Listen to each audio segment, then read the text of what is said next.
Hey guys, it is about to rain again, and you know that Miss Z cannot pass up reading in the rain, right? Okay, so I'm going to continue with our Diary of Anne Frank, and you might hear some thunder in the background, and you're getting no makeup, Miss Z, today, okay? Because it's a rainy day, and it is not the kind of day to start wearing makeup, all right? So here we go. Friday, October 16th, 1942. Dear Kitty, I'm terribly busy. I've just translated a chapter out of La La Belle Nivernaz and made notes and new words.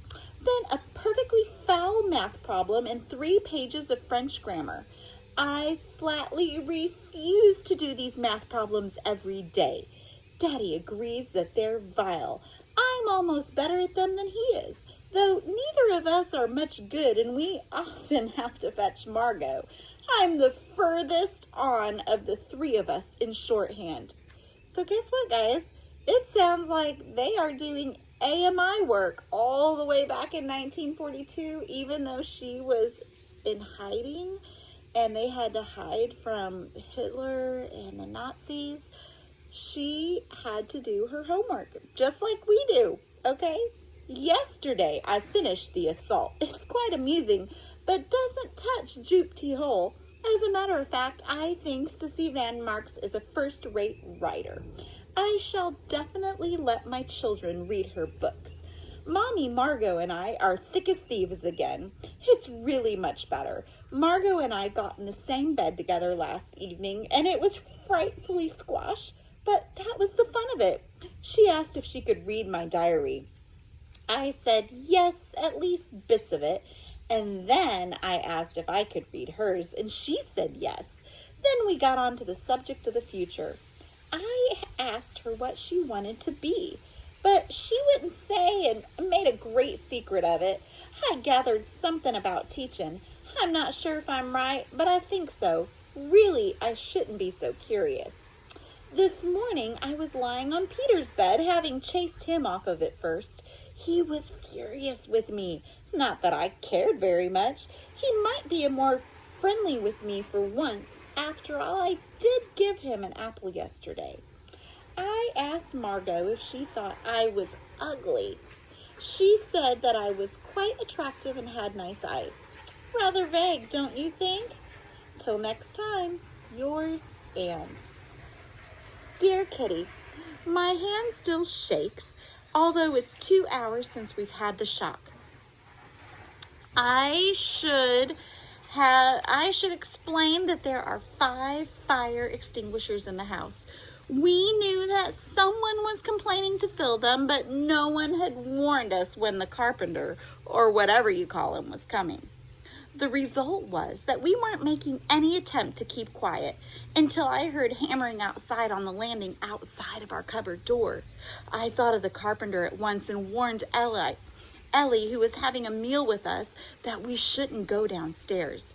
Daddy and I posted ourselves at the door so as to hear when the man left. After he had been working for a quarter of an hour, he laid his hammer and tools down on top of our cupboard, as we thought, and knocked on our door. We turned absolutely white. Perhaps he had heard something after all and wanted to investigate our secret den. It seemed like it. The knocking, the pushing, the pulling and wrenching went on. I nearly fainted at the thought that this utter stranger might discover our beautiful secret hiding place.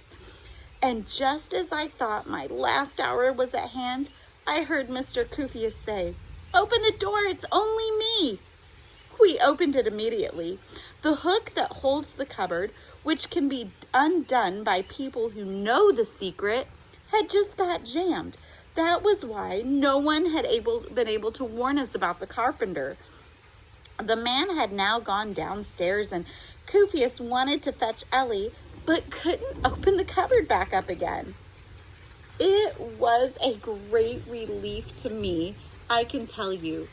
In my imagination, the man who I thought was trying to get get in had been growing and growing in size until the end he appeared to be a giant and the greatest, fastest that ever walked the earth. Boy, her imagination was getting the best of her. It can happen when we get scared sometimes. Well, luckily everything was okay this time. Meanwhile, we had great fun on Monday. Meep and Hank spent the night here, and Margot and I went in Mummy and Daddy's room for the night so the Van Santerns could have our room. Oh man, the meal tasted divine. There was one small interruption. Daddy's lamp blew a fuse, and all of a sudden, we were sitting in total darkness. What was to be done? There was some fuse wire in the house, but the fuse wire is at the back of a very dark storeroom. Not such a nice job after dark. Still, the men ventured forth, and after 10 minutes, we were able to put our candles away again. I got up early this morning. Hank had to leave us at 8:30. After a cozy breakfast, Meep went downstairs, and it was pouring, and she was glad she was not have to cycle to the office. Next week, Ellie is getting to come to stay for a night. Yours, Anne. Thursday, October 29th, 1942. Dear Kitty, I am awfully worried. Daddy is sick. He has a high temperature and a red rash, and it looks like measles. Think of it, we can't even call a doctor. Mommy is letting him have a good sweat. Perhaps that will send his temperature down. This morning, Meep told us that all the furniture has to be removed from the Van Dan's home. We haven't told Miss Van Dan yet. She's such a bundle of nerves already, and we don't feel like listening to her another moan all over the lovely china and beautiful chairs that she had to leave at home. We had to leave almost all of our nice belongings behind, so what's the good of grumbling about it now? I'm allowed to read more grown-up books lately. I'm now reading Eva's Youth by Nico van Sukkelen. I can't see much difference between this and the schoolgirl love stories. It is true there are bits about women selling themselves to unknown men in the back streets, and they ask for a packet of money for it. I'd die of shame if anything like happened to me. Also, it says that Ava has a monthly period. Oh, I'm so longing to have it too. It just seems so important. Daddy has brought the plays of Goethe and Schiller from the big cupboard. He is going to read to me every evening. We started with Don Carlos. Following Daddy's good example, Mommy pressed a prayer book into my hand. For decency's sake, I'm trying to read some of the prayers in German. They are certainly beautiful, but they don't convey much to me. Why does she force me to be pious just to oblige her? Tomorrow, we are going to light the fire for the first time. I am expecting to suffocate with smoke. The chimney hasn't been swept for ages. Let's hope the thing it draws. Yours, Anne.